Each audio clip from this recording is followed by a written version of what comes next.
ನಾವು ಈಗ ವಿಭಕ್ತಿ ಪ್ರತ್ಯಯಗಳ ಬಗ್ಗೆ ತಿಳಿದುಕೊಳ್ಳೋಣ. ವಿಭಕ್ತಿ ಪ್ರತ್ಯಯ ಅಂದ್ರೆ ನಾಮಪದಗಳನ್ನ ಸೃಷ್ಟಿ ಮಾಡುವ ಪ್ರತ್ಯಯಗಳಿಗೆ ವಿಭಕ್ತಿ ಪ್ರತ್ಯಯ ಎನ್ನುತ್ತಾರೆ. ನಾಮ ಪ್ರಕೃತಿಯಿಂದ ನಾಮಪದಗಳನ್ನ ಸೃಷ್ಟಿ ಮಾಡತಕ್ಕಂಥ ಪ್ರತ್ಯಯಗಳಿಗೆ ವಿಭಕ್ತಿ ಪ್ರತ್ಯಯ ಅಂತ ಕರ್ಕೊಂತಾರೆ. ಉದಾಹರಣೆಗೆ ಇಲ್ಲಿ ನಾಮ ಪ್ರಕೃತಿ ರಾಮ ಅಂತ ಇದೆ. ವಿಭಕ್ತಿ ಪ್ರತ್ಯಯ ಉ, ಅದು ನಾಮಪದ ರಾಮನು ಆಗತ್ತೆ. ರಾಮ ಪ್ಲಸ್ ಉ ರಾಮನು ಅಂತಕ್ಕಂತಹ ಒಂದು ನಾಮಪದ ಸೃಷ್ಟಿಯಾಗಲಿಕ್ಕೆ ಪ್ರಮುಖವಾಗಿ ವಿಭಕ್ತಿ ಪ್ರತ್ಯಯಗಳು ಕಾರಣವಾಗ್ತವೆ.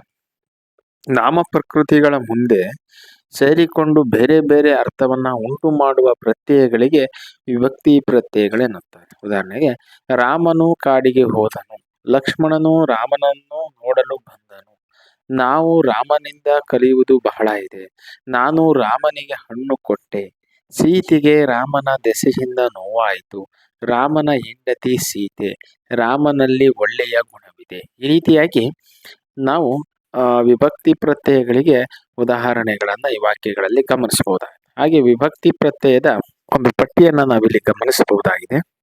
ಸಪ್ತ ವಿಭಕ್ತಿ ಪ್ರತ್ಯಯಗಳನ್ನ ನಾವಿಲ್ಲಿ ಗಮನಿಸಬಹುದು. ಇಲ್ಲಿ ವಿಭಕ್ತಿ ಪ್ರತ್ಯಯದಲ್ಲಿ ಹಳೆಯ ವಿಭಕ್ತಿ ಪ್ರತ್ಯಯಗಳು ಮತ್ತು ಹೊಸ ವಿಭಕ್ತಿ ಪ್ರತ್ಯಯಗಳಂತ ಎರಡು ರೀತಿಯಾಗಿ ನಾವು ಕಾಣಬಹುದಾಗಿದೆ. ಇಲ್ಲಿರ್ತಕ್ಕಂತಹ ಒಂದು ಪಟ್ಟಿಯನ್ನ ಗಮನಿಸೋಣ.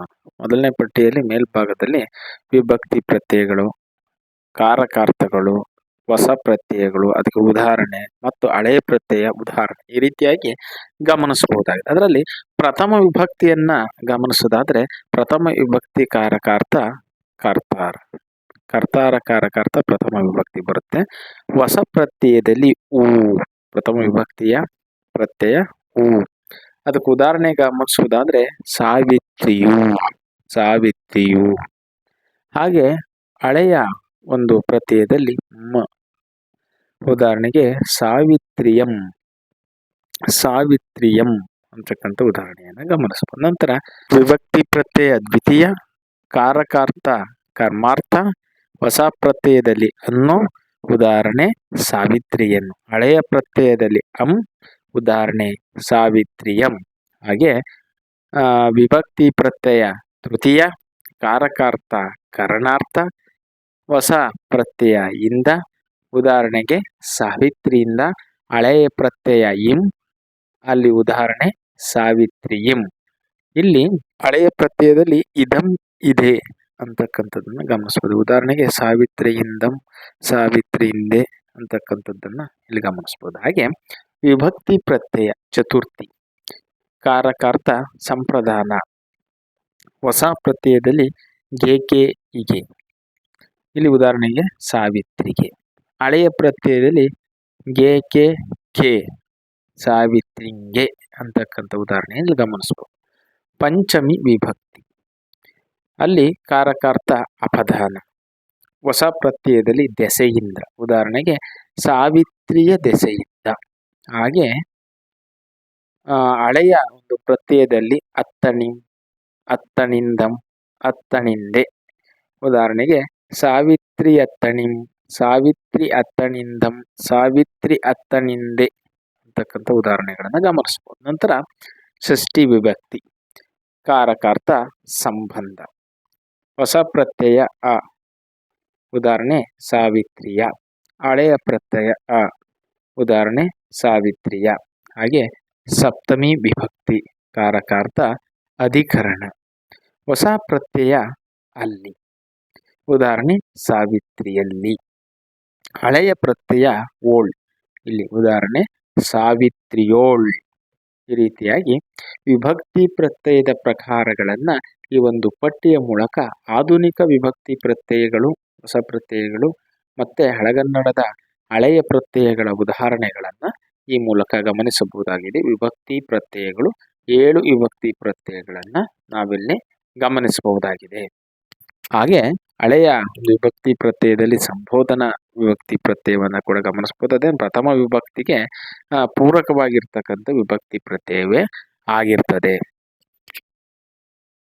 ವಿಭಕ್ತಿ ಪಲ್ಲಟ, ವಿಭಕ್ತಿ ಪಲ್ಲಟ ಅಂದ್ರೆ ಒಂದು ವಿಭಕ್ತಿ ಪ್ರತ್ಯಯದ ಬದಲಿಗೆ ಅರ್ಥ ವ್ಯತ್ಯಾಸವಾಗದಂತೆ ಇನ್ನೊಂದು ವಿಭಕ್ತಿ ಪ್ರತ್ಯಯವನ್ನ ಬಳಸುವಂತ ಕ್ರಮಕ್ಕೆ ವಿಭಕ್ತಿ ಪಲ್ಲಟ ಅಂತಾರೆ. ಇಲ್ಲಿ ಒಂದು ವಿಭಕ್ತಿ ಪ್ರತ್ಯಯದಿಂದ ಮತ್ತೊಂದು ಬದಲಿಗೆ ಇನ್ನೊಂದು ವಿಭಕ್ತಿ ಪ್ರತ್ಯಯವನ್ನು ಬಳಸಬೇಕು. ಆದ್ರೆ ಇಲ್ಲಿ ಅರ್ಥ ವ್ಯತ್ಯಾಸವಾಗದಂತೆ ಬಳಸಬೇಕು. ಆ ರೀತಿಯಾಗಿ ಬಳಸಿದಾಗ ಅದನ್ನು ವಿಭಕ್ತಿ ಪಲ್ಲಟ ಅಂತ ಕರೀತಾರೆ. ಇಲ್ಲಿ ಉದಾಹರಣೆಯಿಂದ ಗಮನಿಸೋದಾದ್ರೆ ದ್ವಿತೀಯ ವಿಭಕ್ತಿ ಪ್ರತ್ಯಯದಿಂದ ಚತುರ್ಥಿ ವಿಭಕ್ತಿ ಪ್ರತ್ಯಯಕ್ಕೆ ಪಲ್ಲಟವಾಗಿರತಕ್ಕಂತಹ ಕೆಲವು ಉದಾಹರಣೆಗಳಲ್ಲಿ ಕೆಳಗಿನಂತೆ ಕಾಣಬಹುದು. ಊರನ್ನು ಸೇರಿದನು, ಇದು ದ್ವಿತೀಯ ವಿಭಕ್ತಿ ಪ್ರತ್ಯಯ ಇದ್ರೆ, ಊರಿಗೆ ಸೇರಿದನು ಇದು ಚತುರ್ಥಿ ವಿಭಕ್ತಿ ಪ್ರತ್ಯಯ ಆಗಿರುತ್ತೆ. ಬೆಟ್ಟವನ್ನು ಹತ್ತಿದನು, ಚತುರ್ಥಿ ವಿಭಕ್ತಿ ಪ್ರತ್ಯಯದಲ್ಲಿ ಬೆಟ್ಟಕ್ಕೆ ಹತ್ತಿದನು. ಇಲ್ಲಿ ಅರ್ಥ ವ್ಯತ್ಯಾಸ ಆಗ್ತಾ ಇಲ್ಲ, ಅದೇ ವಿಭಕ್ತಿ ಪ್ರತ್ಯಯಗಳ ಪರಿವರ್ತನೆ ಆಗಿರುವುದನ್ನು ಗಮನಿಸಬಹುದು. ಹಾಗೆ ಪಂಚಮಿ ವಿಭಕ್ತಿ ಮರದ ದೆಸೆಯಿಂದ ಹಣ್ಣು ಬಿತ್ತು, ತೃತೀಯ ವಿಭಕ್ತಿಯಲ್ಲಿ ಮರದಿಂದ ಹಣ್ಣು ಬಿತ್ತು. ಹಾಗೆ ಪಂಚಮಿ ವಿಭಕ್ತಿಯಲ್ಲಿ ಕೌರವನ ದೆಸೆಯಿಂದ ಕೇಡಾಯಿತು, ತೃತೀಯ ವಿಭಕ್ತಿಯಲ್ಲಿ ಕೌರವನಿಂದ ಕೇಡಾಯಿತು. ಷಷ್ಠಿ ವಿಭಕ್ತಿಯಲ್ಲಿ ನಮ್ಮ ಚಿಕ್ಕಪ್ಪ, ಚತುರ್ಥಿ ವಿಭಕ್ತಿಯಲ್ಲಿ ನಮಗೆ ಚಿಕ್ಕಪ್ಪ. ಷಷ್ಠಿ ವಿಭಕ್ತಿಯಲ್ಲಿ ಅಯೋಧ್ಯೆಯ ರಾಜ, ಚತುರ್ಥಿ ವಿಭಕ್ತಿಯಲ್ಲಿ ಅಯೋಧ್ಯೆಗೆ ರಾಜ. ಸಪ್ತಮಿ ವಿಭಕ್ತಿಯಲ್ಲಿ ಹಳ್ಳದಲ್ಲಿ ಬಿದ್ದನು, ಚತುರ್ಥಿ ವಿಭಕ್ತಿಯಲ್ಲಿ ಹಳ್ಳಕ್ಕೆ ಬಿದ್ದನು. ಹಾಗೆ ಸಪ್ತಮಿ ವಿಭಕ್ತಿಯಲ್ಲಿ ಅವನಲ್ಲಿ ಸಾಮರ್ಥ್ಯವಿಲ್ಲ, ಚತುರ್ಥಿ ವಿಭಕ್ತಿಯಲ್ಲಿ ಅವನಿಗೆ ಸಾಮರ್ಥ್ಯವಿಲ್ಲ. ಈ ರೀತಿಯಾಗಿ ಅರ್ಥ ವ್ಯತ್ಯಾಸವಾಗದಂತೆ ಒಂದು ವಿಭಕ್ತಿ ಪ್ರತ್ಯಯದ ಬದಲಿಗೆ ಇನ್ನೊಂದು ವಿಭಕ್ತಿ ಪ್ರತ್ಯಯವನ್ನ ಬಳಸುವಂತ ಕ್ರಮಕ್ಕೆ ವಿಭಕ್ತಿ ಪಲ್ಲಟ ಎಂದು ಕರೆಯಲಾಗ್ತದೆ.